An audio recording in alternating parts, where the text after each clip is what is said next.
vous êtes chez vous, c'est votre famille, nous avons besoin des jeunes qui peuvent contribuer aussi au progrès de cette association, malgré loin de notre pays. Vous savez que dans ces pays où nous sommes acceptés où nous vivons, nous devons aussi réfléchir parce que nous créons aussi une communauté à nous. Nous avons nos problèmes à nous.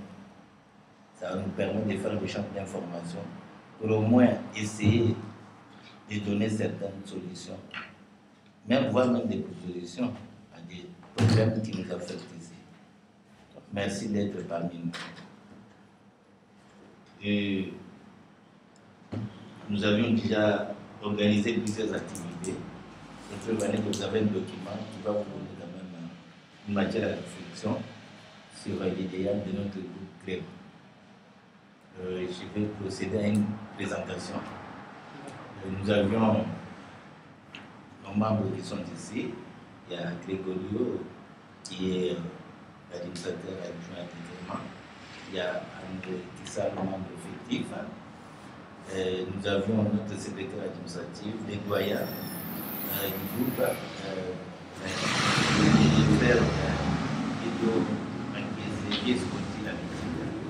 et vous avez Nancy qui est chargé de communication.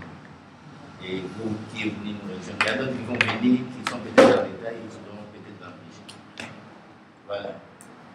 Et maintenant, nous allons le plus vite possible, et pour gagner du temps, nous avons programmé cette réunion parce qu'après l'organisation de notre forum, ça fait un bon temps, on ne se réunissait pas. Dernièrement, nous avions projeté une réunion. Nous étions ici, la réunion a eu lieu. Et nous avions quand même arrêté notre du jour. Après la réunion, nous avions un procès verbal. Et je ne sais pas, nous demandons à l'administration générale s'il peut nous donner une petite synthèse de la réunion déroulée avant d'entrer dans l'ordre du jour. À vous, l'administration générale,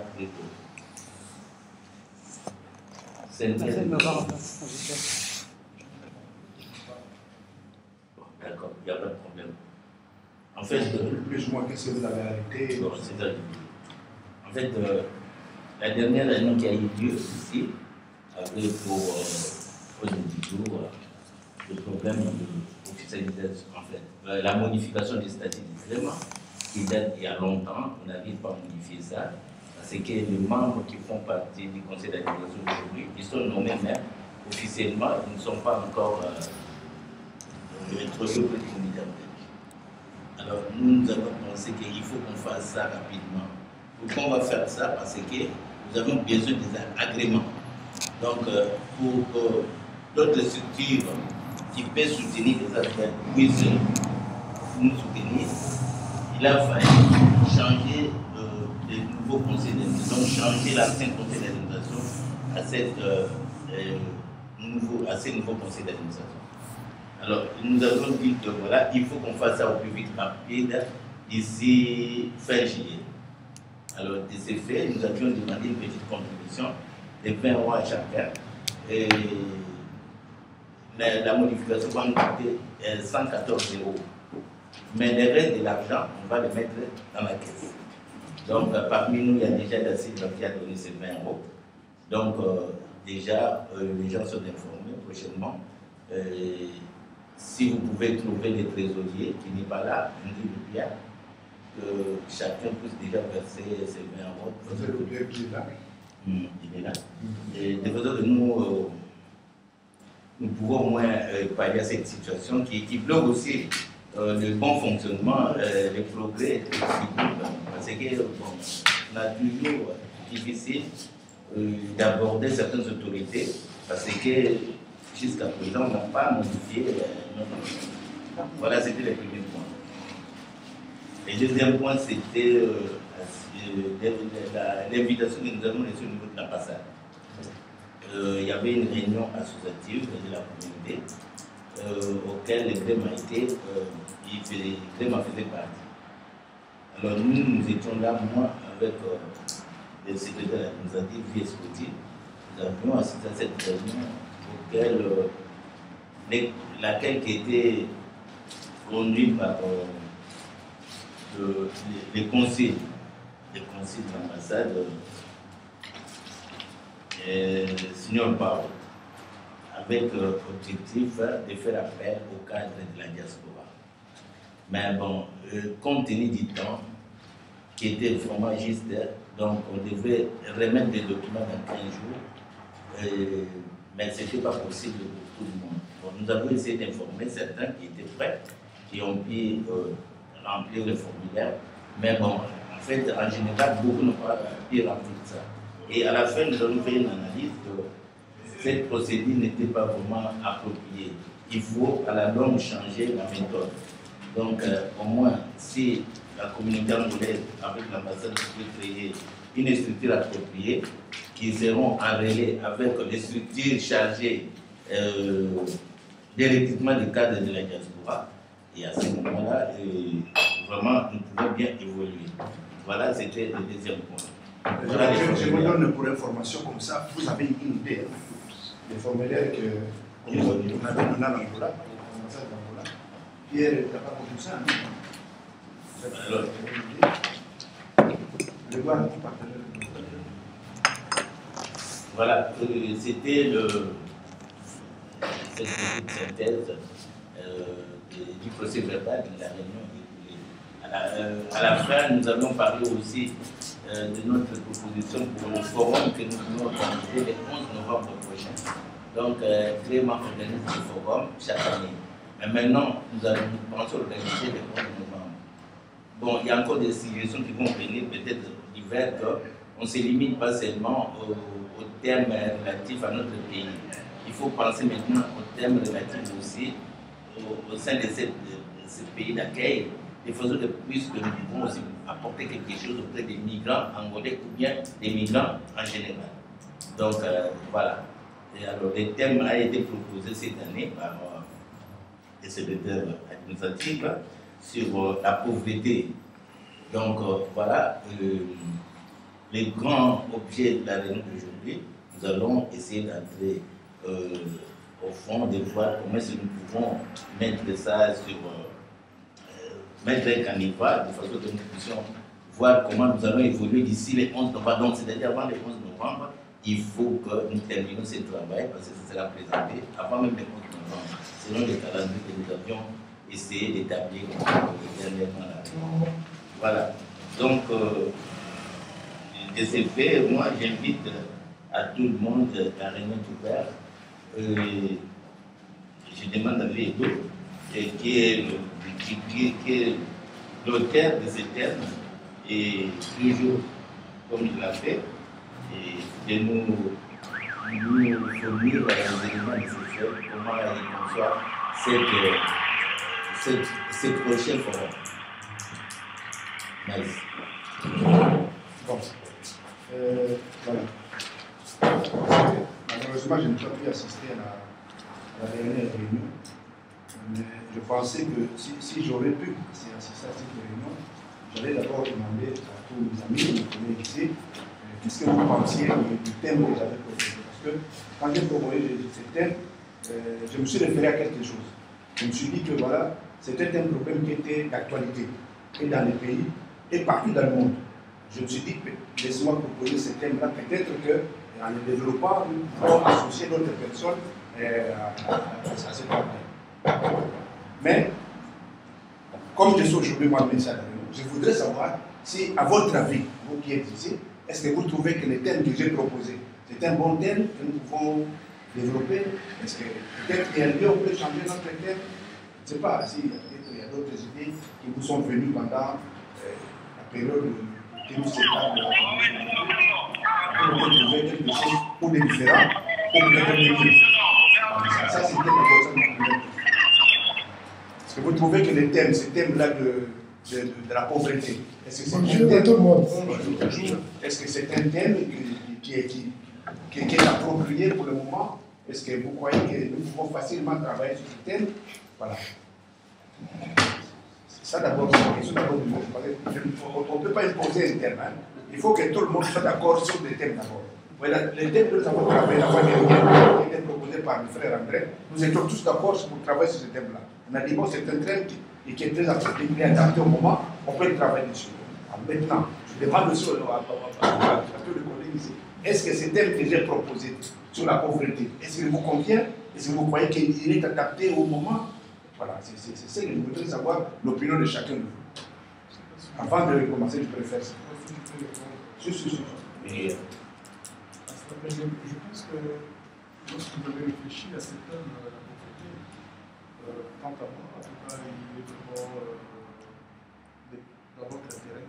Tant qu'Africain, presque dans tous les pays, c'est un problème qu'on voit partout. Et que la travaille sur des moments difficiles. Pour prendre ces problèmes difficiles, il ne s'agit pas seulement de se rendre sur place, mais avec les informations que nous recevons chaque jour, et ce que nous lisons aussi dans des articles que nos frères qui sont à l'intérieur, ils écrivent sur la situation en Angola, en tout cas, la pauvreté. En étant déjà des gens avertis, voyant déjà ces problèmes, là, je trouve qu'il est utile, nous qui sommes ici dans la diaspora, de pouvoir exploiter un peu ce temps, essayer d'étudier ce qui est de nous, de la façon que nous percevons ce problème de la pauvreté, si nous pouvons mettre quelques idées, quelques lignes qui profiteront aussi à ceux qui sont au pays pour essayer un peu de vivre, nous la diaspora, comment est-ce que nous voyons ce problème de la pauvreté, parce que ça implique beaucoup. Tant au niveau social, tant au niveau sanitaire, ce qu'on voit, et puis voir avec les changements que nous comptons de tous voir de ce pays nouveau. Tout cela partira tout d'abord, il faut aller vraiment creuser au fond, et puis de là, ça va nous donner des pistes. Qui de ces pistes, chacun de nous essaiera un peu de mettre ses idées, ce qui doit se faire. En tout cas, pour moi, le thème, je vois quelque chose. Quelqu'un qui a peut-être de l'autre. Si je peux intervenir, moi, je dirais que les thèmes, c'est vraiment approprié. M'en débattre, moi, je trouve que c'est un peu difficile. Hein, c'est un thème général, ça concerne presque plusieurs pays. Ce n'est pas uniquement le cas de l'Angola. Il y a des pays aussi qui connaissent la misère. Les pays développés, comme les pays sous-développés, chaque pays a ses misères. Alors, à des degrés différents. Si on veut débattre le problème de la pauvreté, ça sera. On va toucher à la gouvernance aussi. S'il n'y a pas la bonne gouvernance, nécessaire pas. La misère, c'est l'ennemi de la démocratie à Congo. Si on veut aller plus loin, on va toucher à la gouvernance. Voilà. C'est très intéressant. Il y a encore un avis? Oui. Moi aussi, j'ai trouvé un thème approprié par rapport aux informations que nous avons à partir des médias, des amis, de la famille qui se trouvent au pays. On voit que la pauvreté en Angola, en Afrique, mais particulièrement en Angola, on voit que la pauvreté, ça ne diminue pas, ça augmente les chiffres de pauvreté, parce qu'on voit que pendant les 9 ans de paix, il y a un enrichissement de gens qui sont. Il y a un appauvrissement de la population, la misère même. On parle de la pauvreté, l'extrême pauvreté. Je trouve ça intéressant.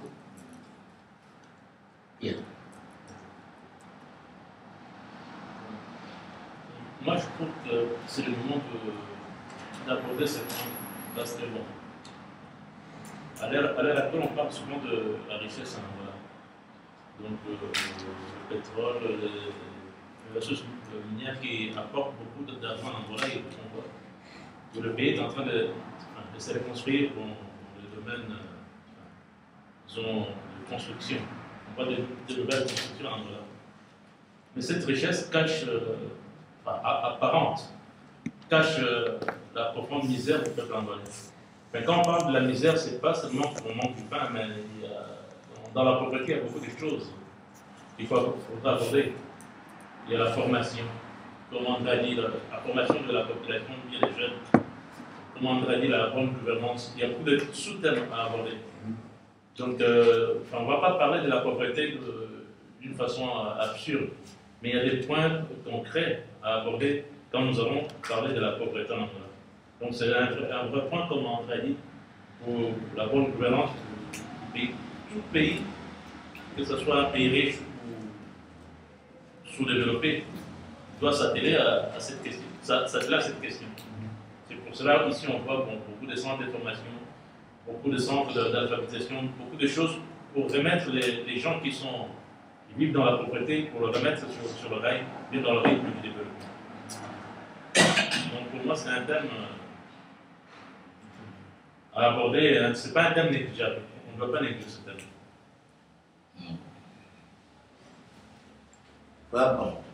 Comment tu vois ça? Moi, je viens d'arriver, je ne sais pas quels sont les thèmes que vous avez proposés.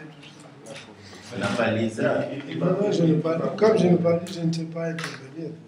À la prochaine fois, oui, aujourd'hui. Bon, moi je crois que ce thème n'est pas pour. En fait, ne pouvait pas être un sujet tabou. Pourquoi il ne pouvait pas être un sujet tabou? Parce que c'est un thème médiatisé mondialement. La pauvreté, on les trouve partout. Mais chaque institution, chaque État a sa manière d'éviter contre la pauvreté. Donc c'est un thème qui est très important au moment que nous entrons dans une deuxième phase des élections démocratiques. Il faut parler de ça. Donc c'est-à-dire nous devons démontrer des situations de notre pauvreté en Angola à partir comment ça évolue avec le temps. Et aussi comment l'État se prépare pour lutter contre cette pauvreté. Et de l'autre côté, nous devons aussi, comme Pierre l'a dit, donner certaines propositions en termes de formation, en termes de structure, d'encadrement, et en termes de répartition des richesses, parce qu'il y a la minorité qui s'est fait enrichir et la majorité devient de plus en plus pauvre. À ce moment-là, nous qui sommes à l'extérieur, nous qui faisons partie de structures de recherche, d'études, nous pouvons au moins donner certaines propositions qui pourraient aussi contribuer à certaines situations que la pauvreté a pour conséquence à nous. Bon, je crois que d'une manière générale, on peut dire que nous sommes tous d'accord pour que nous traitons de ce thème. Mais voilà pourquoi est-ce que moi j'ai choisi ce thème et qu'est-ce que j'ai fait comme recherche avant d'arriver à vous proposer ce thème. En 2004, parce que normalement, comme disait André, la pauvreté existe dans tous les pays du monde. Mais chaque pays a sa propre spécificité. La pauvreté existe au Congo, mais peut-être pas la même que la pauvreté qui existe au Burkina Faso. Au Burkina, ce n'est pas la même chose qu'en Côte d'Ivoire. En Côte d'Ivoire, c'est la même chose qu'en Angola. Il y a des spécificités parce qu'il y a certains facteurs, il y a même des facteurs générateurs qui sont différents pour chaque pays. Alors, selon les recherches que moi j'ai faites, je suis tombé sur un document qui a été élaboré en 2004 par le gouvernement angolais, par le ministère de Plénamène. Alors, dans ce document, qu'est-ce qu'ils disent? Je prends seulement les passages les plus importants qui nous concernent nous. Ils disent ceci. Finalement, est important de souligner que la stratégie de combattre la pauvreté non se restringe au document, c'est-à-dire au document qu'ils ont publié, que aqui se apresenta, mas é mais do que tudo o processo que este mesmo documento desencadeia, processo que será instituído por consulta, diálogo, reflexões e aprendizagem contínua pela consciência de que não existe soluções únicas e definitivas mas que cada país terá que descobrir, agindo ao seu próprio percurso na direção da eliminação da pobreza. Voilà. Donc, tu vois, ça c'est une façon du ministère du Plan en Angola de reconnaître que nous avons notre propre pauvreté, qu'il faut que nous traitons cette pauvreté à notre manière. Mais seulement, il n'y a pas de solution définitive. Il n'y a pas de solution unique qui sont déterminées pour dire que voilà, pour la pauvreté, voilà ce qui est fait dans le monde entier. Chaque pays évolue avec sa pauvreté, essaie de trouver des solutions à sa pauvreté. Voilà. Donc c'est dans ce cadre-là que j'ai trouvé qu'il était aussi temps pour nous qui sommes à l'extérieur, que nous qui avons un autre regard, n'est-ce pas? Parce que nous avons une certaine pauvreté en Belgique, mais qui est différente de la pauvreté qui est en Angola. Ce que nous voyons, l'expérience que nous avons vécue dans ce pays ici, nous permet d'émettre certaines idées, d'émettre certaines réflexions pour trouver des solutions aux problèmes de la pauvreté chez nous. Alors, là, je me suis posé la question de savoir, et je vous la pose à vous aussi, parce que nous sommes tous ensemble, comment est-ce que nous pouvons définir la pauvreté? Ça, c'est la première question que je pose. La pauvreté, comment est-ce que nous la définissons? Bon. Et puis, je dis encore, quelles sont les causes principales qui sont à l'origine de la pauvreté chez nous en Angola? Quels sont les facteurs générateurs de la pauvreté chez nous en Angola? Parce que les facteurs sont différents au Burkina Faso, en Côte d'Ivoire, au Sénégal, au Mali ou même en Belgique. Ce sont des facteurs générateurs tout à fait différents. Alors, je me pose encore une autre question, je dis, comment faire pour éradiquer justement cette pauvreté? C'est là où nous allons entrer dans la proposition des solutions. Alors, je me demande encore, dans ces combats pour la pauvreté, quel est l'apport du gouvernement? Quel est l'apport de la société civile? Et cela ne s'arrête pas là parce que le problème de la pauvreté est déjà sur le monde entier. C'est là où entre en compte le programme des Nations Unies pour le développement. Ça on appelle le PNUD. Mais au CDM, je me demande, quel est le rôle du PNUD en Angola? Est-ce que l'action du PNUD bénéficie du soutien adéquat du gouvernement? Voilà les questions que je me suis posées, que je voudrais que nous nous posons tous aussi, pour essayer d'avancer dans notre réflexion et dans notre recherche. C'est très difficile, on ne saura pas répondre à toutes ces questions. Non, mais pas d'une heure. C'est-à-dire que nous allons poser les bases. Nous allons poser les bases. Bon, petit à petit, nous allons avancer pendant les mois jusqu'à la prochaine réunion. Nous apporterons certaines réponses à certaines de nos questions. Voilà. C'est Le problème de la pauvreté, on se dit ça c'est pire même que le terme pauvreté. On dit ça c'est la misère. Parce que j'ai des données du menu de cette année, le mois dernier. On parle selon des sondages. Il y a des contradictions entre le sondage du ministère du Plan et d'une organisation indépendante catholique. Il dit 64% de la population angolaise ils vivent dans l'extrême pauvreté. 54. Non, c'est 64. 54. Le gouvernement angolais dit que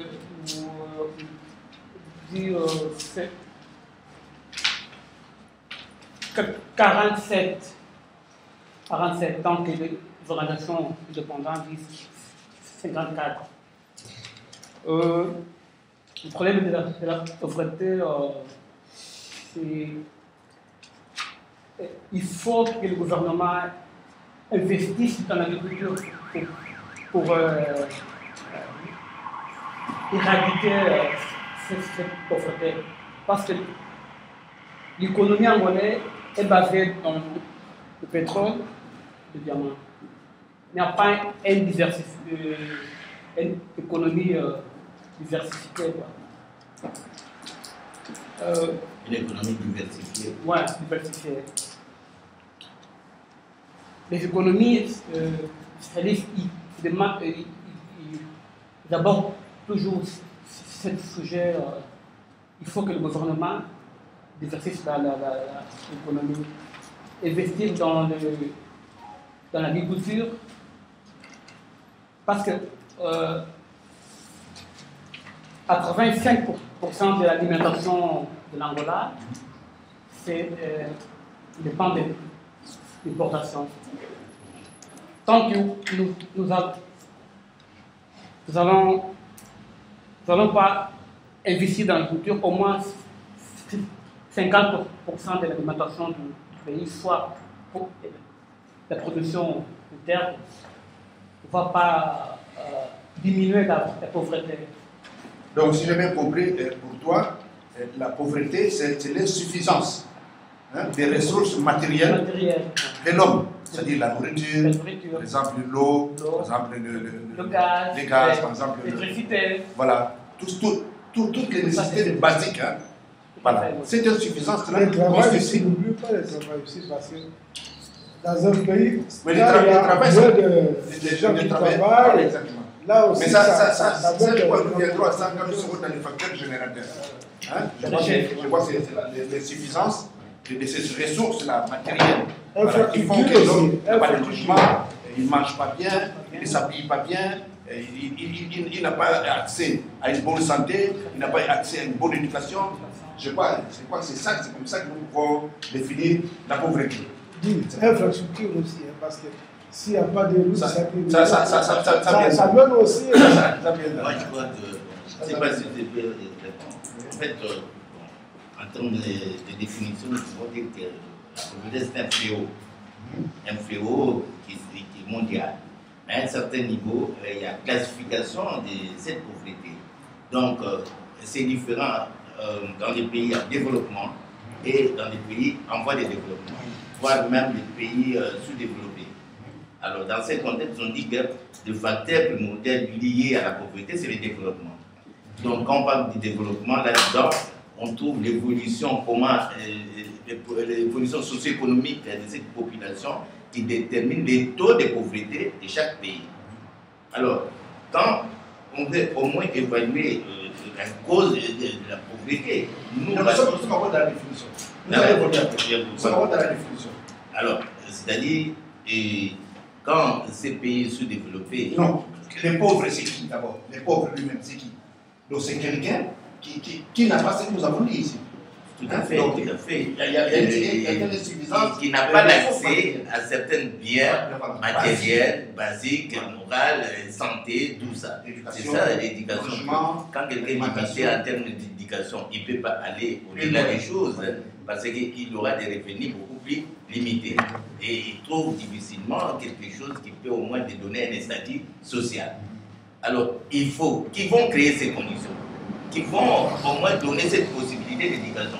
C'est l'État. L'État doit créer des structures appropriées pour éradiquer cette pauvreté. C'est ça la définition. Donc, c'est-à-dire, c'est lié au développement de chaque pays. Par exemple, nous sommes habitués à la pauvreté. Ce n'est pas la même pauvreté que nous avons en Afrique. Tu vois, ils ont mis des moyens. C'est ça, c'est le développement aussi qui peut pallier aussi la pauvreté. Comment nous exploitons la richesse du pays? Mais dans les pauvres que nous avons ici en Belgique, par exemple, nous retrouvons pratiquement les mêmes symptômes que dans les pauvres de l'Angola aussi. Par exemple, manque de nourriture, manque d'habillement, manque de logement. Voilà, nous retrouvons ces mêmes symptômes. Mais c'était bien défini. Il a bien défini des ressources. Justement, c'est l'insuffisance. Il a résumé la définition. C'est l'insuffisance des ressources matérielles. Voilà. C'est ça que. Mais a voulu englober cette influence. Voilà, exactement. Donc, dans le développement, quand on a des ressources, un pays qui. Non, mais je suis d'accord avec toi. Nous cherchons, nous ici, Gréma cherche notre définition à nous. Comment est-ce que nous voyons les pauvres? C'est ça notre problème. On peut prendre n'importe quelle définition, mais la nôtre, c'est difficile d'avoir une définition bien précise, hein, parce qu'ici aussi, on voit des situations chez certaines personnes. Quand l'entreprise ferme, une société ferme, les gens deviennent démunis. Non, les gens commencent à se lamenter. Comment vais-je continuer à vivre? j'ai des crédits, j'ai une maison à payer. Donc il n'a plus de ressources. Le manque de ressources aussi, quand quelqu'un retourne dans le chômage, peut emmener quelqu'un dans la pauvreté. Il y a un problème d'offre d'emploi là. C'est là où Pedro nous a parlé de l'insuffisance de ressources matérielles. Oui, c'est ça. Donc là où nous retrouvons et la nourriture, et les logements, et les vêtements. Hein, je vois, c'est ça. Là chez nous-mêmes, en fait, c'est tellement grave parce qu'il y a des gens qui dorment, ils se réveillent, ils ne savent même pas Qu'est-ce qu'ils vont manger? de quoi manger. Souvent, il y a des enfants, ils n'ont même pas l'accès au lait, boire de lait. Ils mangent le pain avec du beurre. Parfois, Avec le Malnutrition. c'est ça, comme parlons de la mortalité infantile en Angola, c'est la conséquence de la pauvreté. Exactement. Voilà. Moi, je crois aussi, je peux revenir sur le point, c'est vrai, et que ce que Pedro dit, manque d'insuffisance matérielle, oui, mais aussi peut-être nous manquons aussi des programmes appropriés qui paient, parce qu'avant le matériel, quand même, il faut que le gouvernement ait un programme. Il est en train d'aller débat déjà. Vous commencez à se glisser dans les débats. Nous allons entrer là après. Donc, quelqu'un qui est privé des Manque ressources. d'un programme. Donc, c'est quelqu'un qui est privé des ressources. Dans chaque gouvernement, il y a toujours des programmes Comme dans les vêtements, pour combattre la pauvreté. Ça, c'est un Ça va. problème. Mais L'insuffisance. Là, nous sommes bien d'accord. nous, par contre, matériel.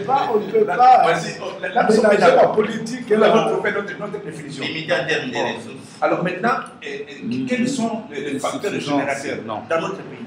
Quels sont les facteurs générateurs qui ont fait que la pauvreté s'est incrustée, la pauvreté s'est développée? Pourquoi est-ce qu'il y a la pauvreté en Angola? Quels sont les éléments qui sont à la base de la pauvreté en Angola? Ça, c'est La corruption. Voilà. Il y a Corruption. Là, vous n'allez rien éviter. Le non-croissance démographique. Vous n'allez jamais éviter. La pauvreté en Angola. Une forte croissance démographique. Nous allons tomber toujours. Nous arriverons à la mauvaise gouvernance. Il faut la source de la pauvreté. Le non-accompagnement de l'évolution démographique. La croissance démographique. Ça, c'est un élément aussi. Non, croissance, c'est partout. Hein. La croissance. Partout. La pauvreté. Non, mais Au cas qui nous le concerne. non-accompagnement ne fait pas des pauvres quand même. Parce que dans chaque Non. Parce que pays, chez dans chaque nous, pays, il y a toujours des naissances. Allez, Il y a des naissances. proportionnons par contre. Gracia. Proportionnons par contre. Bien canalisé. Voilà, nous avons été une colonie. D'abord, Angola a été une colonie. Qu'est-ce qui a fait que les mouvements de libération se sont fondés pour combattre le colonialisme? Parce qu'ils ont dit, nous sommes pauvres, nous ne pouvons pas vivre dans la pauvreté. C'est-à-dire que le colonialisme, c'était juste un élément générateur de la pauvreté pour nous. Non, je ne Non. pas. Non. Vous n'êtes pas d'accord avec moi? Pardon. Donc, Ça le peut problème être est l'air. ça Oui, peut ça dit, il y a beaucoup de c'est pas vraiment beaucoup de l'élément. facteurs. C'est pas l'élément au moins primordial. Mais il faut tenir bien l'Angola. J'ai dit. Bon, moi je crois que pour qu'on puisse définir la pauvreté en Angola, nous devons voir l'évolution de notre pays à l'époque coloniale. Est-ce que les Angolais étaient pauvres à l'époque coloniale? Non. Non. Bon, c'est ça, c'est une question que nous devons se poser. Non. Mais non. Si, on était pauvres. Non. Les Angolais Quand étaient il faut pauvres. obligé d'aller travailler. Non, mais c'est une question, moi, Il y a la sens de la pauvreté. Il y avait la chicotte à côté. Voilà. Quand il y avait une tâche à ça c'est la déterminer. torture. Quand tu ne faisais pas Ça, ça, c'est la ça torture. engendre aussi la pauvreté. Écoutez. Ah oui. La C'est ça, nous pauvreté. devons définir La pauvreté, quel sens? Oui, voilà. Je crois qu'il faut comment séparer évoluer la pauvreté à de l'époque l'époque. coloniale en Angola. La pauvreté de l'époque coloniale et la pauvreté d'aujourd'hui. Voilà. Voilà. Voilà. Je me suis déjà perdu là. La feste, ça, c'est. Ah, vous allez là-bas Voilà. au fond, la conférence des petits Tchékétés. Écoutez, vous descendez, vous arrivez, à votre gauche, vous allez voir un endroit comme un petit jardin des enfants. et vous rentrez encore à votre droite, vous allez voir, Festival, c'est en haut, au premier là. Oui, descendez après monter. Voilà. Donc moi je disais. C'est moi qui ai la parole. Voilà. Donc je disais ceci. Nous devrons commencer à évoluer. Pardon.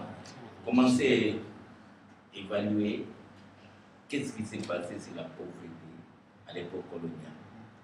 Et après avoir déterminé ce qui s'est passé à l'époque coloniale, nous devrons venir à l'indépendance.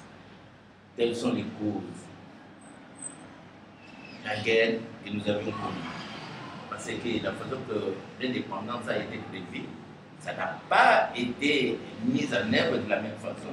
D'où la guerre, il y avait des zones où il n'y avait pas accès, et ça a aussi augmenté la pauvreté. Donc tous ces éléments-là, nous devons en tenir compte. Et maintenant, au processus que nous connaissons, ce qu'on appelle la santé économique. Notre pays connaît la santé économique, tout le monde connaît. Ça va si on a déjà terminé avec la définition.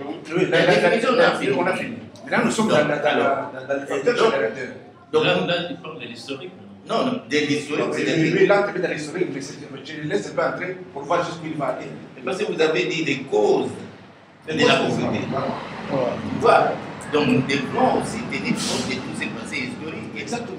Hein? Après la guerre, ce sont la guerre, après l'indépendance de la guerre, et aussi maintenant comment les choses évoluent dans la démocratie. Ce sont les trois paramètres que nous devons en tenir compte. Bon. Est-ce que nous sommes tous d'accord ici que le colonialisme n'a pas été, mais ne peut pas être considéré comme un élément générateur de la pauvreté? Non. Non. Pour moi, non. Le colonialisme, non. Non. Oui, pour moi, oui. Pour moi, oui aussi. Pour moi, c'est oui. Oui, le colonialisme a quand même à éviter les développements de notre pays. C'est-à-dire lorsqu'ils sont venus, je peux encore prendre le pays sur ces vélos commençaient à avancer. Le Portugais, ce qu'ils ont fait, ils ont limité leur droit à ne pas se développer. C'est-à-dire, il était limité en termes d'éducation, en termes de ce qui est du logement, d'être social. Il était vraiment limité. Il y avait un manque de presque beaucoup de choses qui, à l'époque, les gens ne faisaient pas vraiment attention à cela. Le problème sanitaire, manque d'eau, manque d'électricité, Exactement. tout ce qui entoure pour avoir le bien-être humain. On était vraiment limité. C'était déjà un facteur générateur de la pauvreté. Si je peux ajouter ce qu'il a essayé de dire, par exemple, les colonialistes cherchaient à développer certains endroits. Voilà. Mais ils laissaient les Noirs dans des musées. Exactement. Alors, dans des musées, on vivait dans la pauvreté la plus pire. Hein. Et en plus, il donnait l'accès aux gens qui étaient dociles à eux pour aller avec eux. Je crois, alors moi je crois à ce sens-là, nous allons séparer des époques. Nous allons séparer la pauvreté en deux époques, hein, de l'époque coloniale et l'époque actuelle. Alors nous allons traiter deux. Mais la pauvreté n'a pas de couleur. Hein? Oui, parce qu'il y a la pauvreté, il y a la pauvreté. La pauvreté, c'est la pauvreté. Oui, pauvreté, oui. Ou peut-être à l'époque du gouvernement national, c'est la pauvreté. Voilà. Donc, comment ça oui, mais la source de la pauvreté. Le degré de cette pauvreté. Moi, je souhaite qu'on divise. La Sylvie a dit diviser sans deux. Moi, je pourrais bien diviser sans trois. Tout d'abord l'époque coloniale. Oui, pour qu'on puisse bien le comprendre. Et puis ça, l'époque, depuis avril 2002. On y vient. En termes de thématiques, non, deux, ça va nous aider. Mais moi, si je suis d'accord avec lui. Oui, trois. Oui, trois. Il y a trois. Mais non, permettez, André, ce que vous venez de dire, c'est en termes de thématiques. Donc, les canevas que nous aurons, ça doit être en fait programmé de cette façon. Par exemple, à l'époque coloniale, la pauvreté, dans ce contexte général, on dit d'abord dans ce contexte général, parce que la pauvreté mondiale, c'est un fléau. Tu vois, après nous entrons chez nous en Angola, auquel on dit qu'à l'époque coloniale, comment ça a évolué. Et maintenant, après l'indépendance, comment ça a évolué. Et maintenant, à l'ère de la démocratie, où il y a ce qu'on appelle la santé économique, comment est-ce que notre population reste toujours au même niveau. C'est ça, en termes de secteur, c'est juste. Ok. C'est ça, parce qu'on parle de la pauvreté à l'époque coloniale. Nous n'avons pas des données de l'époque coloniale. Si à l'époque la population angolaise, quel est le nombre de... On parle entre 100% d'Angolais, quel est le nombre d'Angolais qui s'est trouvé, des chiffres qui se trouvaient à propos de pauvreté, parce que nous n'avons pas ces données. Mais aujourd'hui, nous avons des données de la pauvreté en Angola. Nous en avons. Et on parle de la richesse de l'Angola. Parce que le produit, le PIB de l'Angola se trouve, selon le FMI, se trouve à 114,5 milliards de dollars. Et aujourd'hui même, j'ai vu, à cause de la montée du pétrole, la réserve de l'Angola a augmenté à 20 milliards de dollars. C'est-à-dire que nous avons un PIB de produits pour l'Angola. Nous avons une santé économique, mais il y a une mauvaise distribution de richesse. Nous y reviendrons.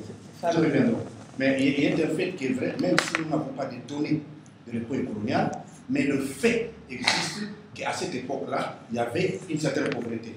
N'était l'existence de cette pauvreté, il n'aurait pas eu ce déclic de libération, des mouvements qui se sont battus pour l'indépendance de la Colombie. Parce que ces mouvements, ils se sont battus pourquoi? Parce qu'ils ont trouvé qu'il y avait beaucoup de pauvreté dans la population angolaise. C'est un fait. Bien que nous n'ayons pas de chiffres, je reconnais que nous n'avons pas de chiffres, de statistiques pour étayer cette affirmation, mais il est un fait que c'est vrai, la population était pauvre.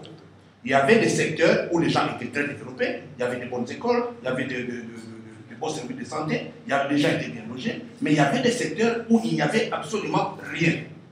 Voilà. Donc, c'est-à-dire qu'il y avait des zones où la pauvreté existait. D'ailleurs, aujourd'hui encore, si nous référons à une enquête qui est faite par les IBEP, qui est une enquête sur le benchmark de la population. Une enquête qui a été faite en Angola, trois régions jusqu'aujourd'hui, depuis le temps de l'époque coloniale jusqu'aujourd'hui, ces trois régions ont encore un taux de pauvreté très élevé. Il y a les Kabinda Ouijisaïr, il y a les Lunda Mushikokwan de Kubango, il y a Namibe Kunene Wina. Ça, ce sont des faits, des données qui affirment que dans ces trois régions-là, il n'y a pas eu de changement. Mais on revient sur les facteurs générateurs. Donc, d'abord le colonialisme. Après l'indépendance, il y a eu le communisme en Angola. Pendant un certain temps, ça personne ne peut le il y a le communisme. Est-ce que le communisme a été aussi un facteur générateur de la pauvreté? Voilà. Un autre sujet. Je ne sais pas si je peux prendre la parole. Oui. C'est un peu d'attaquer. T'attaquer, non, pas.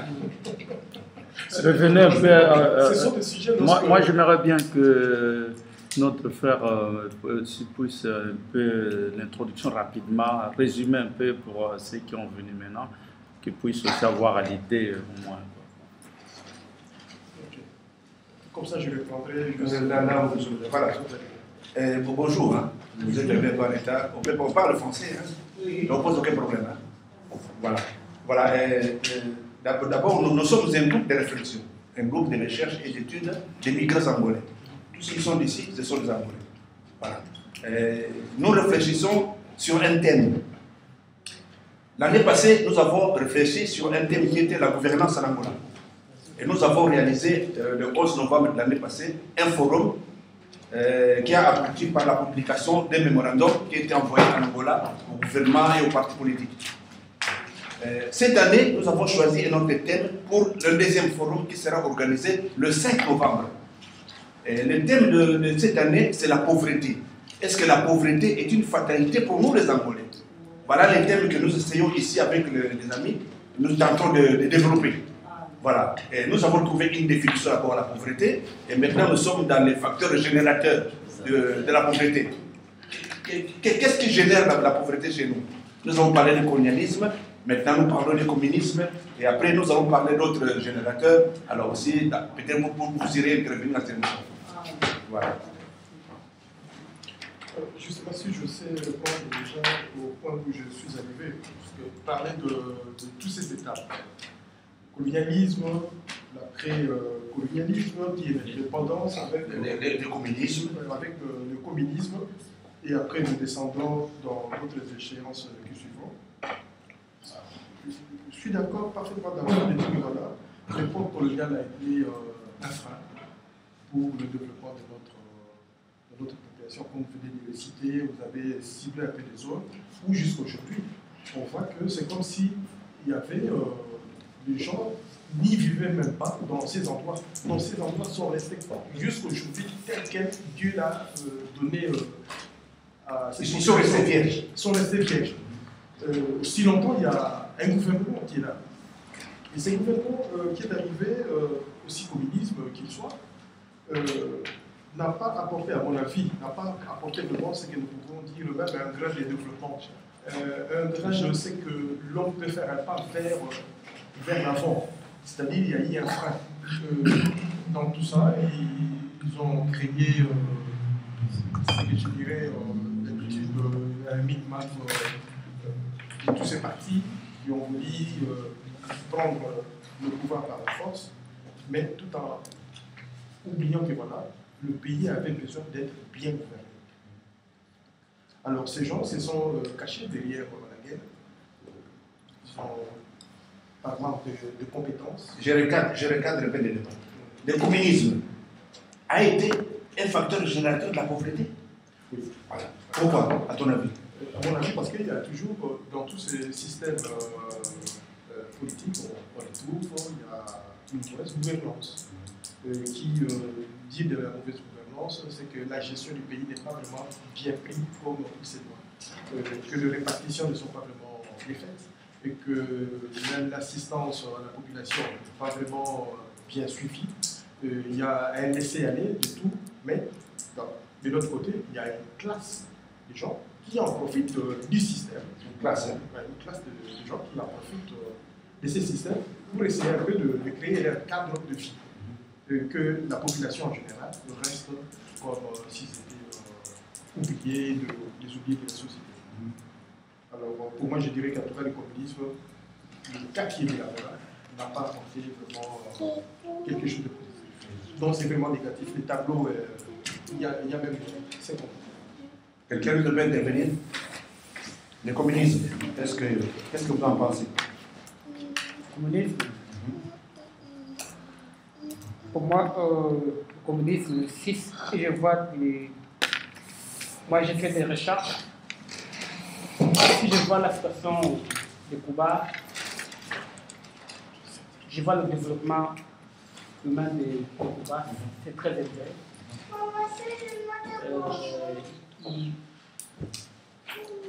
Ils ont vécu le communisme.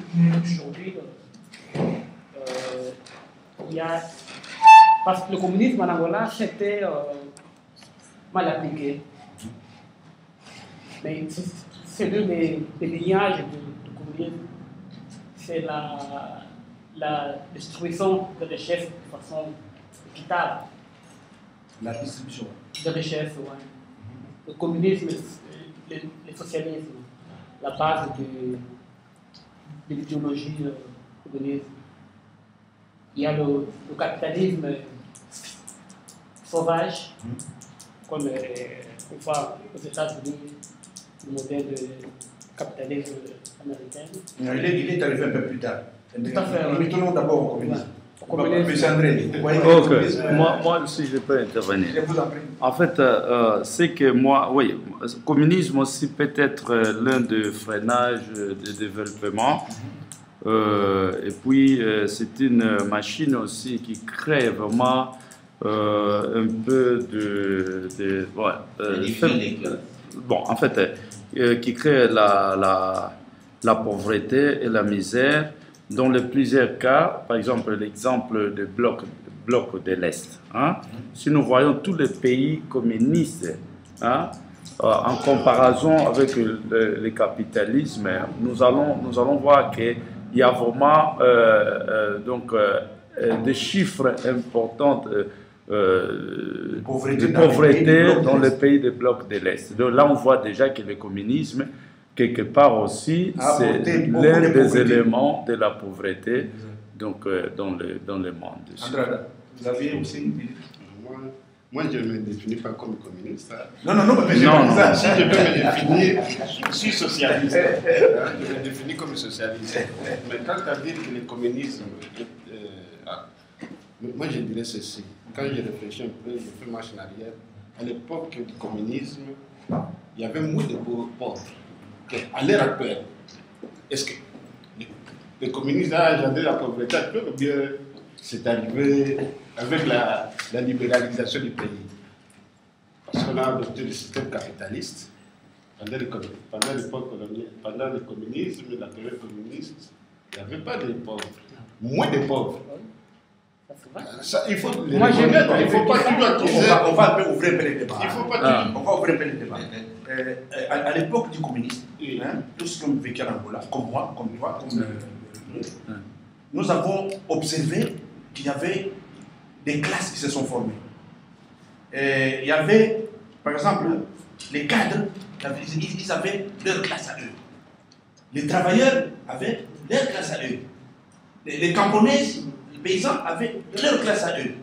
Et le traitement pour les trois classes était différent. On voyait ça même quand on allait s'approvisionner pour manger. Je ne fais qu'ouvrir le débat. Les cadres, lui, mangeaient mieux que le paysan. Parce que lui, il avait beaucoup plus de moyens, il était protégé par les partis. L'enfant du paysan n'allait pas à la même école que l'enfant du cadre. Voyez, est-ce que vous croyez que si j'ouvre le débat comme ça vous ouvre d'autres idées? Là, vous prenez le parti pris. Non, nous sommes analysés. C'est comme le communisme. Ok. C'est ça qui est C'est ça qui est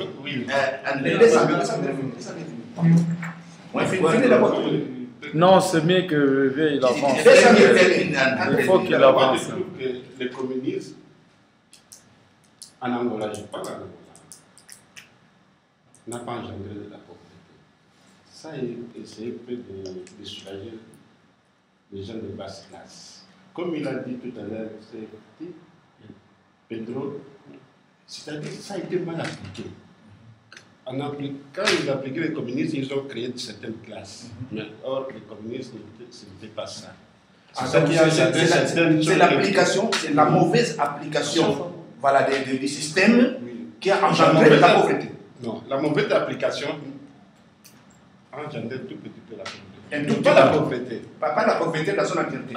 Parce qu'à l'époque, tout le monde pouvait mieux vivre malgré cette différence de classe. Non, excusez-moi, moi je vais intervenir rapidement. Je vais intervenir ce point-là.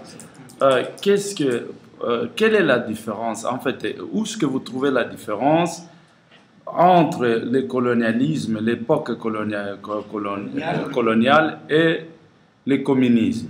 Parce qu'en plus, vous disiez qu'au temps du communisme, on mangeait bien. Hein?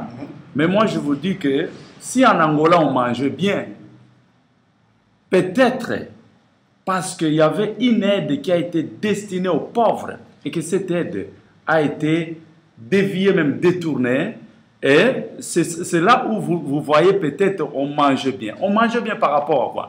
Parce qu'il y avait l'aide humanitaire que l'Angolais bénéficiait à l'époque du communisme, aussi à cause de la guerre, et que l'Angolais bénéficiait de cette aide. Mais cette aide a été transformée par des bénéfices. Prenez par exemple des magasins. On a ouvert des magasins, mais ces magasins étaient fournis par l'aide humanitaire. On vendait ce qui a été destiné au peuple. Mais on rien de distribué, mais ce n'était pas distribué, mais finalement, on a construit des magasins pour vendre au prix normal, au prix réduit. c'est ça qui a couvert un peu peut-être la pauvreté à cette époque communiste. Mais même si c'était à des prix réduits, dans tous ces magasins que le communisme, l'Angola avait implanté. Mais c'était aide humanitaire, hein, parce que les Angolais ne savent pas. C'était aide humanitaire qui était destinée à l'Angola. A été mal géré et puis distribué à la population de manière limitée aussi. Parce qu'il y a de ces populations qui restaient des fois sans avoir quelque chose pour mettre le maître sous la table. Et qu'il y a des classes qui vivaient mieux et qu'ils avaient tout. Et que même lorsque les gens se présentaient dans des quais, on allait faire le bichat, on ne voyait pas ces gens-là, on voyait que de pauvres. Et ces pauvres qui venaient des fois du matin au soir pour seulement prendre une petite quantité. Une petite quantité et qui n'était pas aussi. Oui, mais le problème est que cette aide. Dans les bichas, c'était des pauvres, c'était des gens à bas de revenus. À bas de revenus. Non, c'était des pauvres. Il y a un élément que je veux aussi. Non, c'était des pauvres. Il ne faut pas oublier qu'il n'y avait pas de pendant la période communiste, l'Angola avec l'embargo, ce que vous oubliez. Alors, l'Angola ne pouvait pas acheter en Occident. Or, pour bien vivre, pour manger, il faut acheter en Occident. Vu que c'était un régime communiste, les Occidentaux ne voulaient pas vendre l'Angola.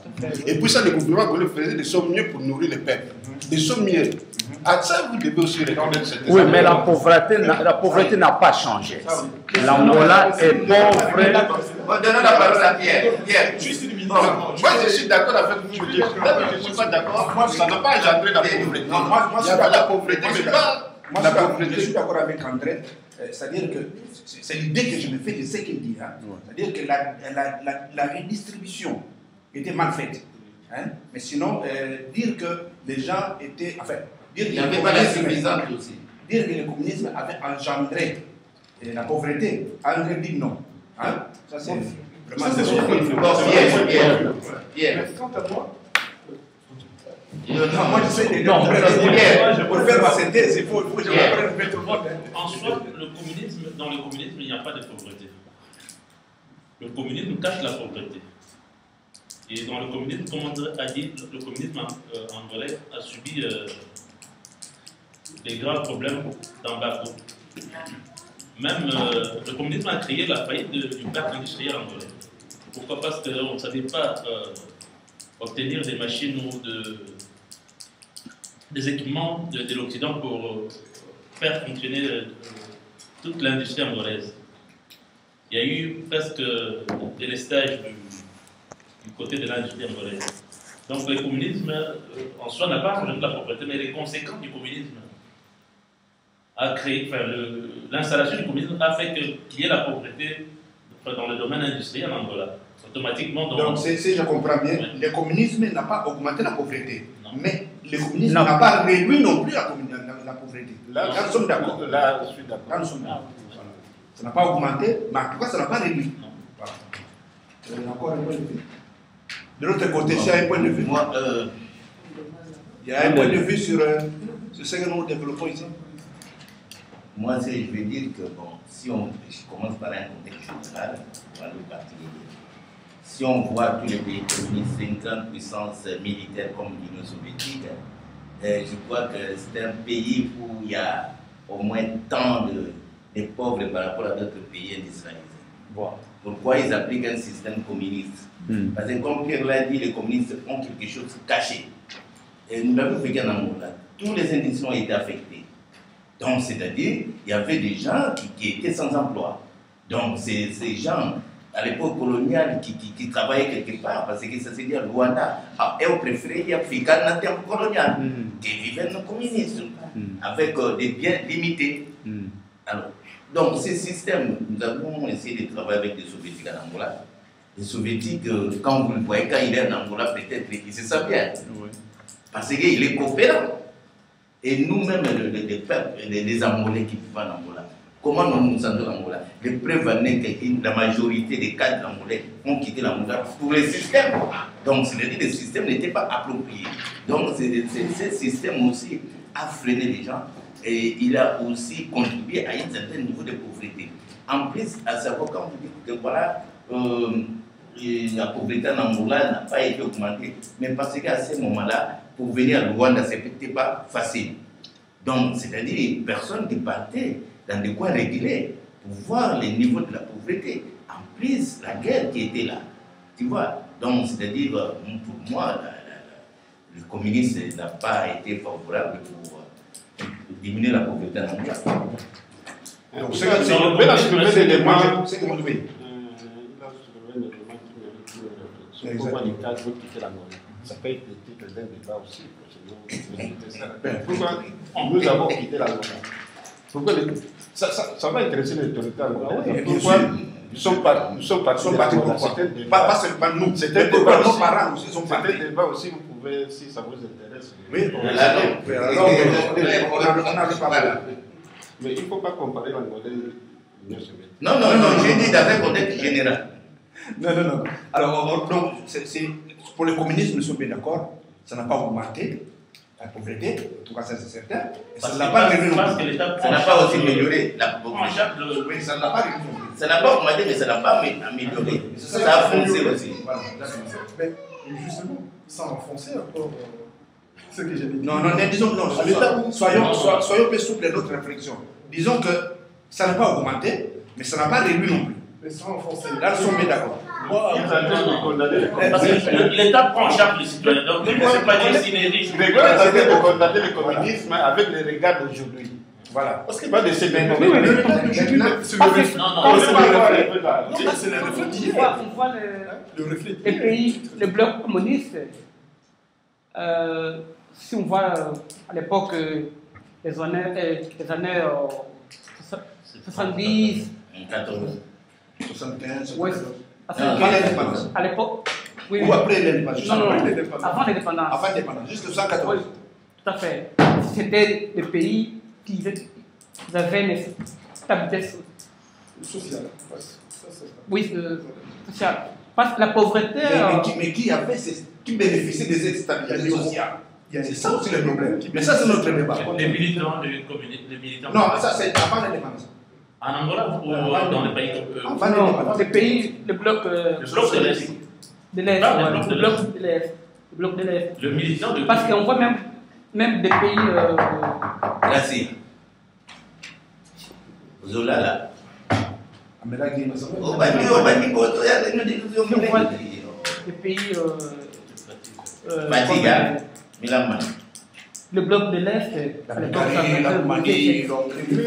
était des pays. Mais après l'effondrement de l'Union soviétique, c'est là que le système ça fait. Voilà. Alors maintenant, de cette pauvreté, il faut que nous sachions bien définir où se trouve la pauvreté. Parce que dans tout pays, il y a une zone rurale, il y a une zone urbaine. Nous sommes d'accord, hein? En Angola, la zone rurale est composée de 58% du territoire. La zone urbaine est composée de 18,7% du territoire. Or, quand on regarde la pauvreté, elle est plus dans les zones rurales que dans les zones urbaines. Là, nous sommes tout à fait d'accord. Elle est plus dans les zones rurales que les zones urbaines. C'est plus dans les villages, dans les fonds là-bas, que dans les villes. Dans les villes, on trouve facilement un logement, on peut trouver des vêtements, on peut trouver tous les désirs basiques dans les villes. Moi, je crois que mais à l'intérieur du pays, c'est beaucoup difficile. Mais bien sûr, elle existe. Elle existe. Dans les zones urbaines, elle existe aussi. Dans les zones rurales, elle est là présente. Mais elle est plus présente dans les zones rurales que dans les zones urbaines. Je ne sais pas si c'est raisonnable. La pauvreté est plus en ville que dans les villages. Non. Moi, je vais expliquer. Je suis de la vie de ville. Parce qu'au niveau local, au niveau du village, ils sont dépourvus de presque de tout.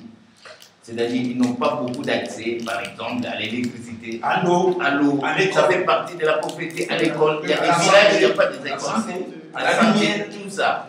Par contre, ceux qui sont en ville, ils en bénéficient. Ah, mais c'est pas n'importe quelle ville. Il y a les faubourgs, c'est justement là. Mais les faubourgs, il y en a. Mais en ville, on peut trouver un emploi. En ville, on peut se former. Et au village, on va se former. Il y a des villages, il n'y a pas de docteurs, des médecins. Il n'y a même pas une pharmacie. Les Ivoiriens. À Quand ils vont enterrer quelqu'un, ils vont la porter peut-être à la tête. Mais il faut voir aussi la concentration de la population. Non, la population est beaucoup plus concentrée en ville que dans les villages ou dans les zones rurales. C'est un aspect qui joue aussi dans la pauvreté, la démographie. Ça joue, mais ça reviendra un peu plus tard. La démographie, ça, je crois que c'est un problème. Mais quand on parle de la pauvreté dans des milieux urbains, parce que ces fléaux-là, parce que les structures institutionnelles ne font pas l'effort pour parler des situations au niveau rural. C'est ainsi que nous vivons l'exode rural. Nous connaissons l'explosion urbaine de la pauvreté. Donc la pauvreté, ça se trouve vraiment dans les zones rurales. Moi, j'ai essayé un peu de voyager à travers la Moulade, dans le centre, tout ça, on voyait des villages, mais il faut avoir ça à la tête. Il faut voir. Tu vois, par rapport à quelqu'un qui est en Rwanda, il peut venir chez toi et il peut manger. Tu vois. Et là où ils vont chercher des scènes à combien de kilomètres, hein? Ça fait pas de la pauvreté. Quelqu'un qui fait 20 km à pied aller-retour pour aller chercher seulement 17. Il y a une question que je voudrais poser lorsqu'on parle du communisme. Il y a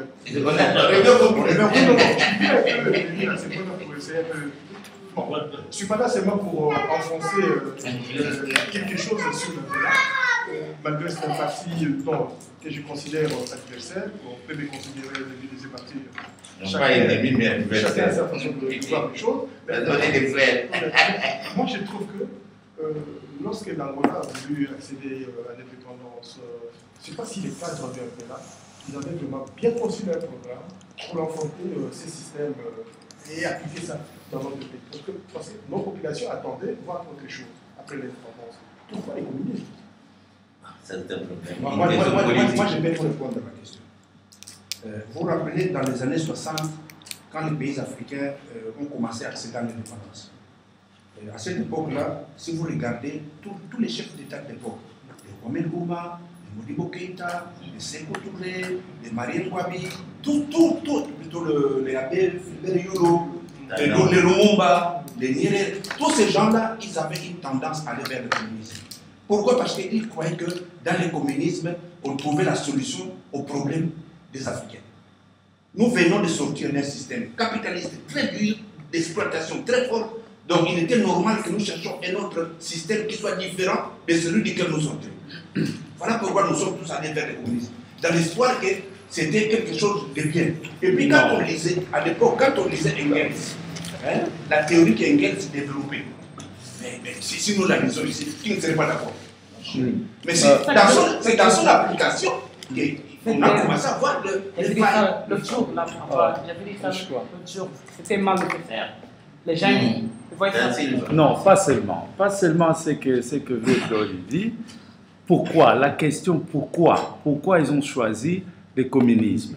Aussi parce qu'il y avait un rejet au niveau occidental, des pays occidentaux. Parce que bon, à l'époque coloniale, c'est eux qui étaient nos adversaires.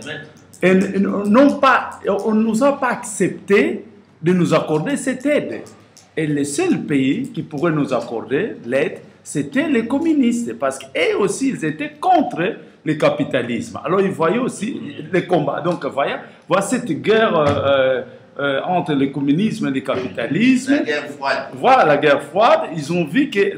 ils étaient ouverts pour aider l'Afrique, donc les Africains. Mais, côté occidental, non, parce qu'ils étaient d'ailleurs nos ennemis. C'est eux qui étaient les voleurs. Bon, en fait, on s'opposait de l'Occident et l'Occident ne pourrait pas nous aider. Voilà, le communisme a accepté d'aider les Africains. Ça aussi, c'est une hypothèse. C'est nous qui mettons ça dans la tête que voilà, le communisme, c'était une option pour apporter de l'aide en Afrique. Bien au contraire. Mais l'Africain, il cherchait une aide. Non, mais l'Africain, il cherchait. On se trouvait dans la situation de colonisateur colonisé. Les colonisateurs, c'était l'Occident. Voilà. On recentre le colonisateur. On recentre les débats.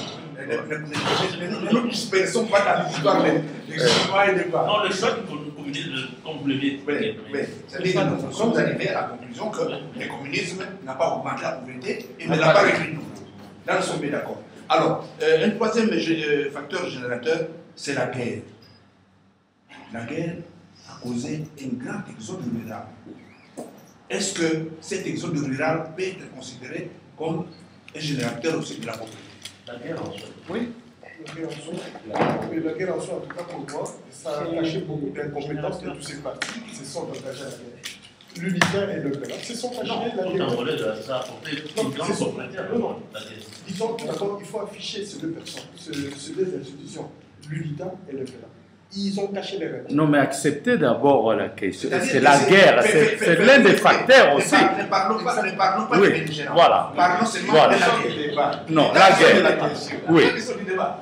Parlons seulement de la guerre. Donc, le colonialisme, le communisme et la guerre. Qui est aujourd'hui cette pauvreté là, voilà. Mais c'est pourquoi j'ai oublié un peu. Ça, on sait. Non, ça après, mais acceptez d'abord, c'est l'un des facteurs ou pas. Voilà. Nous donnons à la guerre et à l'exode rural. Ouais, c'est l'un des facteurs. C'est l'un des facteurs. Voilà. Parce qu'on parle de la pauvreté. Aujourd'hui en Afrique, peut-être pas dans d'autres pays de l'Est, mais en Afrique centrale et dans les pays de l'Ouest africain, nous assistons aujourd'hui,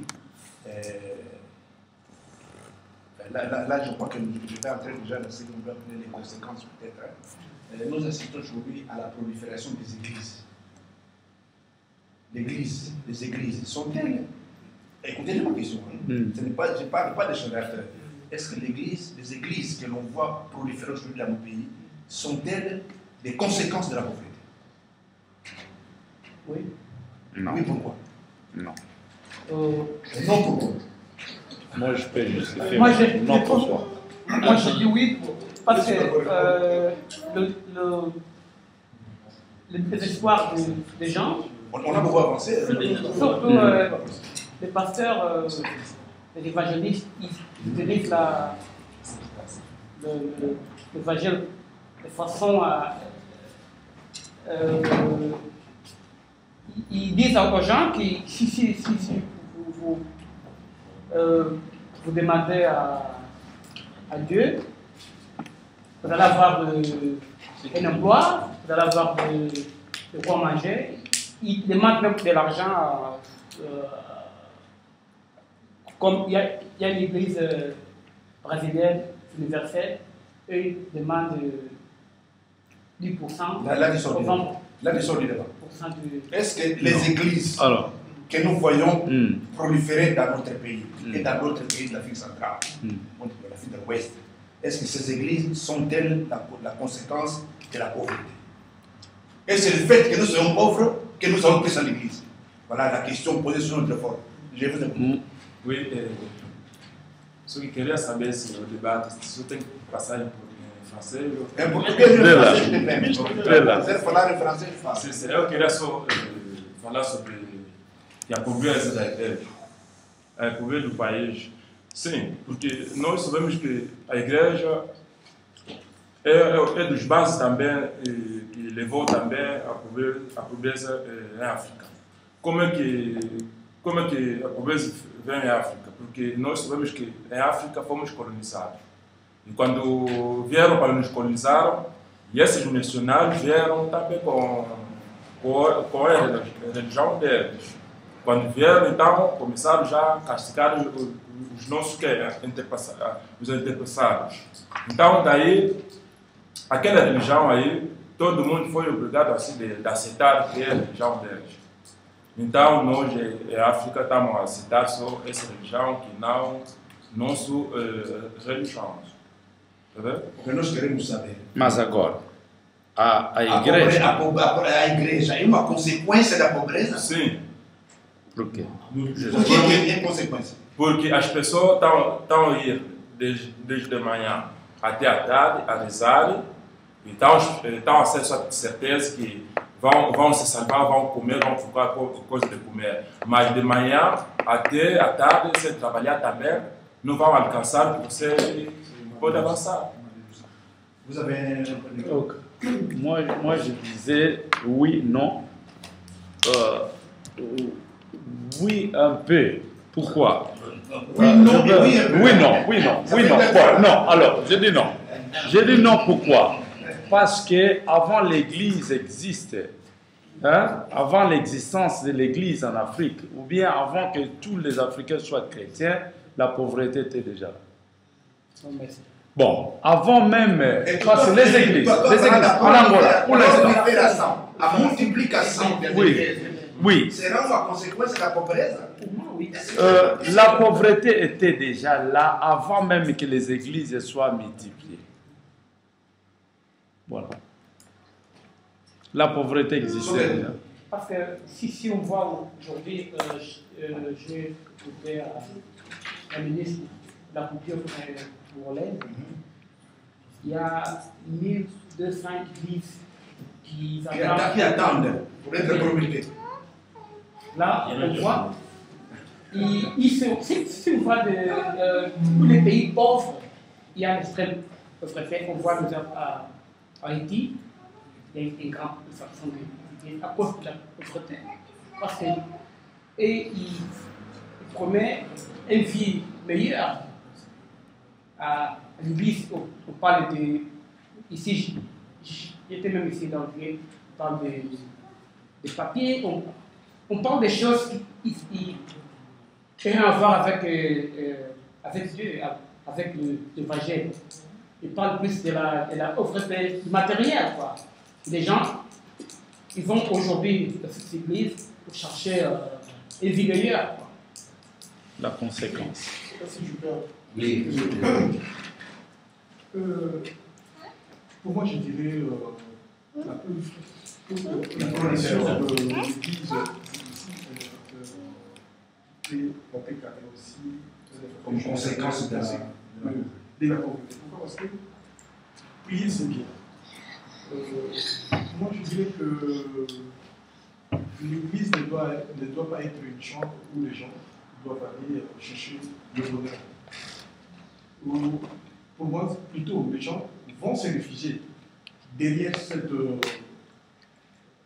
cette chambre pour essayer de se cacher un peu ou de s'éloigner un peu de la pauvreté. Mais la pauvreté est toujours là. Parce que si je le dis, ce n'est pas pour dire que voilà, l'Église n'est pas un lieu où les gens puissent aller fréquenter, disons, pour essayer un peu de faire leur demande à Dieu. Tous, nous passons par là. Vu la formation que j'ai suivie aussi, devenir pasteur, je sais de quoi je parle. Pour moi, en tout cas, c'est un lieu où les gens se trompent. Que lorsqu'ils vont là-bas, ils vont trouver le bonheur. Ou peut-être à cause de la pauvreté c'est la pauvreté d'abord. La pauvreté existait. C'est ça qui amène les gens à chercher des moyens. Non, mais les églises, c'est la conséquence de la pauvreté. C'est au contraire. Je ne peux pas dire que les églises, la prolifération des églises, là, est à la base de la pauvreté. Je dirais que c'est un élément de la pauvreté, et non à la base. C'est un élément de la pauvreté. Toutes ces églises-là. Tout d'abord, ces églises sont nées où? Sont parties pour les États-Unis. Les États-Unis où? Dans des milieux pauvres des Nord-Américains. Voilà, c'est parti de là. Les pauvres vivaient dans la misère, ils ont dit bon, ça donnait à Dieu, ils ont commencé à prier, parmi d'autres ils se sont enrichis, ils ont trouvé Nobel, ils ont continué. C'est la conséquence de la pauvreté. Oui, Conséquence. André dit bien que c'est un élément de la pauvreté. Comme André le souligne, que l'église en soi, c'est pas mal. Parce que l'église, c'est là où les gens qui croient en Dieu se retrouvent pour se solidariser. Mais, à un certain niveau, que l'église ne soit pas un lieu de solution de facilité. C'est ça la pauvreté. Donc, c'est-à-dire, comme il y a la pauvreté chez nous, dans les pays sous-développés comme dans nos pays, la pauvreté, les gens veulent en profiter par le biais des paroles pour s'enrichir. Tu vois, c'est ainsi que c'était un souhait, j'ai dit dernièrement dans Mola, ils sont en train de voir comment limiter la prolifération des églises. Parce que, comment fait-il qu'on ne dit pas que je peux prier seul à la maison. Les dimanches, je me retrouve. Quand vous prenez une famille ou bien une femme chaque jour à l'église, cette femme va s'occuper de ses enfants très loin. Ouais. Ça traîne aussi la pauvreté parce que ces enfants ne vont pas réussir dans la vie. Il faut voir les choses à long terme. Tu vois? Donc, c'est-à-dire, comme André l'a souligné, c'est un élément de la pauvreté. Puisqu'il y a la pauvreté, les gens en profitent. Oui, mais moi j'ai dit la conséquence de la pauvreté. Pourquoi? En Israël, combien de synagogues existent?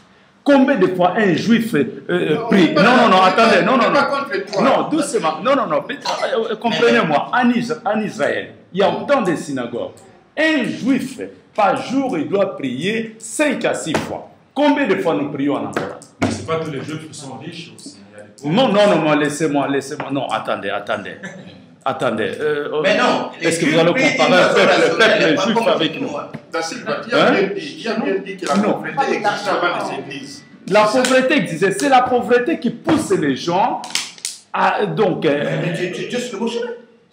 Oui, c'est la pauvreté. Je dis la conséquence. Tu parles des juifs pourquoi? Parce que là, tu vas nous amener dans le débat doctrinaire. Non, je parle des juifs, c'est pour comparer le fait que la façon que ces gens se donnent aux églises par rapport à nous. Oui, papa.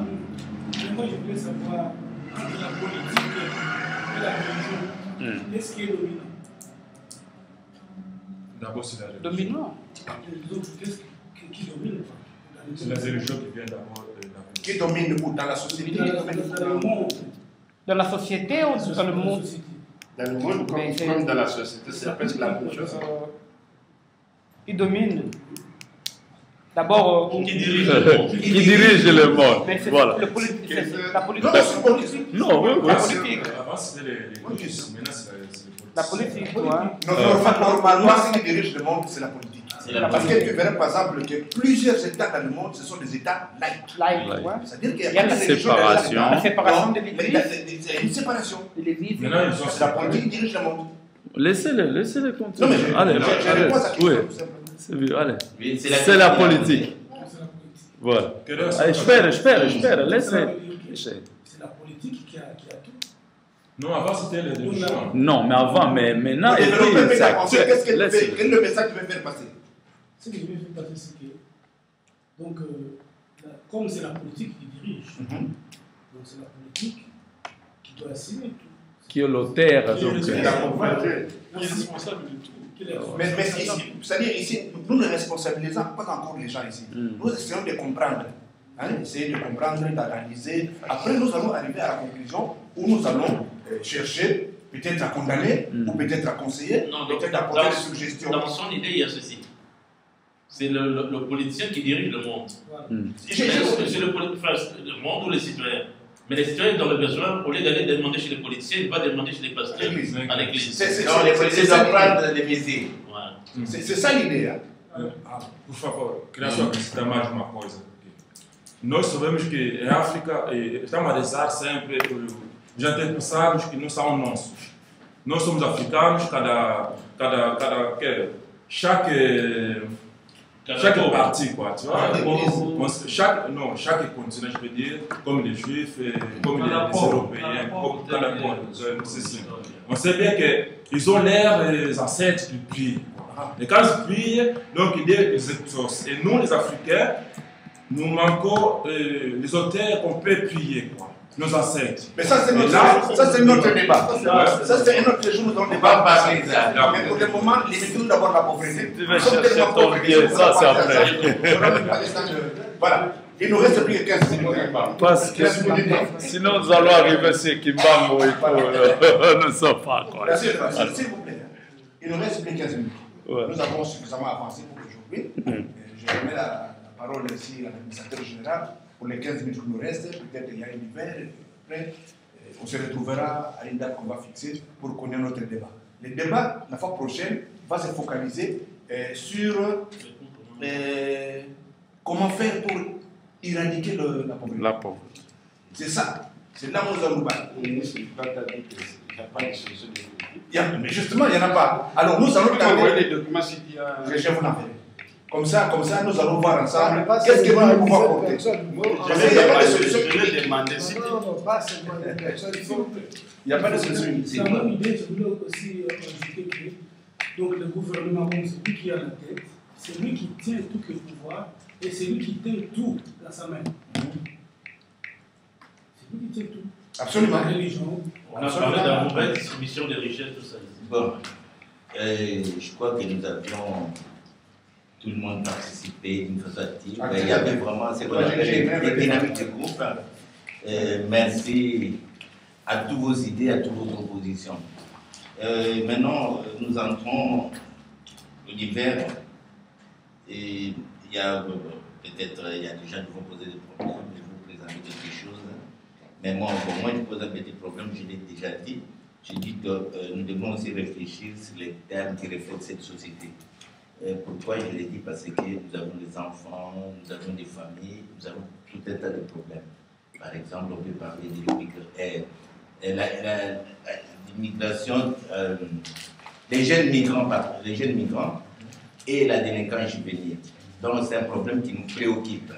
Et je crois que prochainement, nous allons mettre ça sur le papier et le conseil d'administration, tous, parce que nous adoptons un système ouvert, donc c'est-à-dire d'interaction. Nous travaillons toujours en groupe.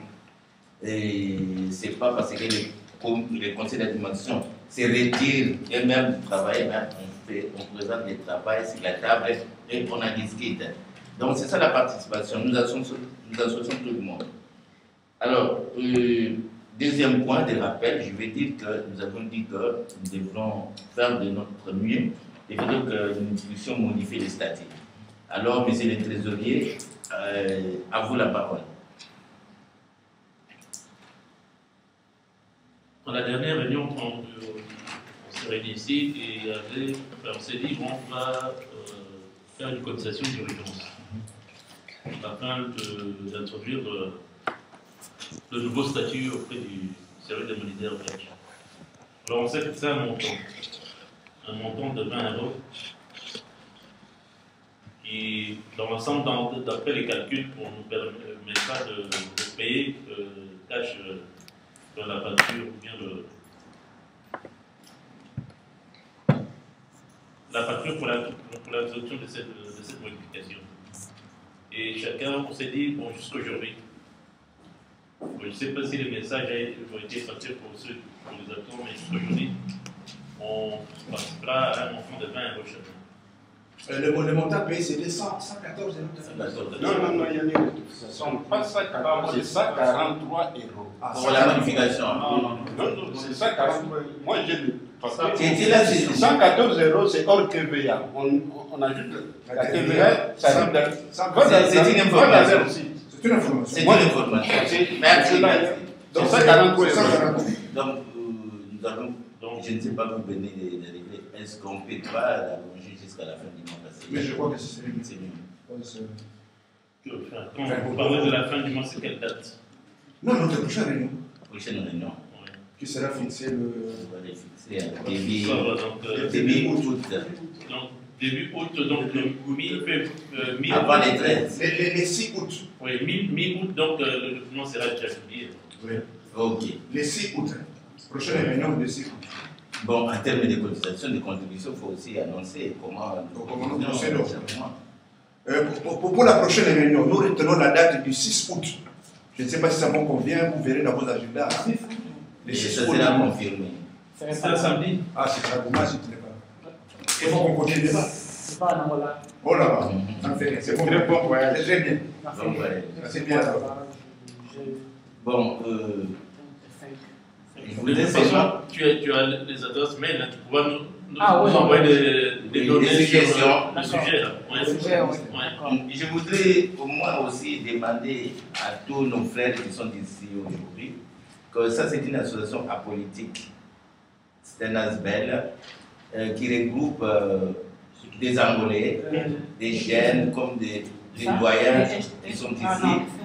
Nous partageons les savoirs ensemble. Et si vous avez aussi d'autres frères, d'autres sœurs qui veulent au moins venir participer dans nos débats, des réflexions, vous serez les bienvenus. Les bienvenus, informez-les, parce que ici, c'est là où nous essayons de décortiquer pour voir qu'est-ce que nous pouvons au moins contribuer pour notre pays d'Angola, et ici aussi. En tout cas, merci, peut-être il y a d'autres décisions. Si je peux encore un petit dans le même sens, si vous venez de dire, nous oublions chaque fois nos enfants aussi. Nous pouvons aussi inviter, ils sont déjà grands, et ils connaissent aussi bien comment vivre dans la société. Peut-être ils apporteront encore d'autres idées qui nous échappent, nous. Tout ça fera que nous aurons vraiment un bagage assez bien complet. E saber também nessa comunidade angolana que está aqui fora, por que lá na consulado, lá na embaixada, que quando muda um embaixador, por que não pode se preocupar em ter com essa comunidade? Que ter também, que nós também sermos ouvidos também, que vem ter também conosco. É uma ideia também, porque estamos passando muito mal. É uma boa ideia. Nós estamos a pensar em criar uma plataforma a nível das associações da Bélgica, quer dizer, e também nós da Crema, para ver como podemos. Pode ser que nós vamos ter esta iniciativa para convidar aquele embaixador para vir aqui. Quero contar com o povo que ele está a ter com ele. É isso mesmo. Obrigado para a proposta. Nós tomamos nota. Próxima vez vamos ver os contatos que vamos fazer com a embaixada. Obrigado a todos. Posso recuperar os meus papéis? Obrigado a todos. Bom caminho a cada de nós. Boas festas, aqueles que vão na festa. Se vous êtes intéressé pour aller en Angola, il y a des formulaires. Si vous avez des enfants qui veulent, bon. Si vous avez des enfants, ils sont intéressés, ils viennent, nous leur expliquons, ils remplissent des formulaires, ils vont travailler en Angola. On ne fait pas la propagande de l'ambassade. C'est en Angola que fait. Merci beaucoup à tous.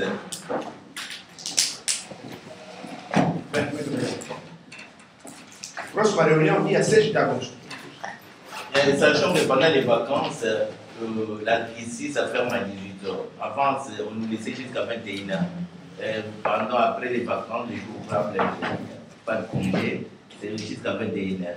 Donc respectons un peu le temps, des photos que nous puissions au moins en parler profondément, donc moi aussi.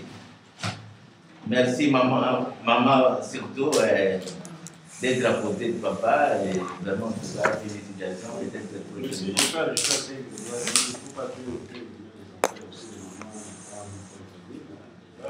Oui, oui. Non. Mais c'est pas la première fois qu'il dit ça, il avait dit ça une fois. Les enfants aussi, il faut les sensibiliser. Cette fois ici, nous avons tous des enfants. Les parents vont inviter leurs enfants. C'est la méthode la plus directe. J'aimerais remercier aussi d'avoir invité pour la première fois. Tu as trouvé ça intéressant?